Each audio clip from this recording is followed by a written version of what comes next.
Општина Штип се уште нема официјален став во врска со петицијата која минатиот месец ја доставија жителите од штипската населба Пребег.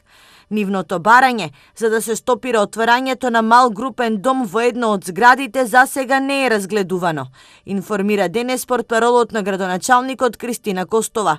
Жителите се револтирани, бидејќи никој ниту ги прашал, ниту пак ги известил за отварањето на ваков дом. Малиот групен дом треба да биде готов до крајот на јуни. Во 100 квадрати ќе живеат 6 до 7 лица на возраст до 18 години. За нив ќе се грижат стручни лица, ќе им бидат достапни 24 часа.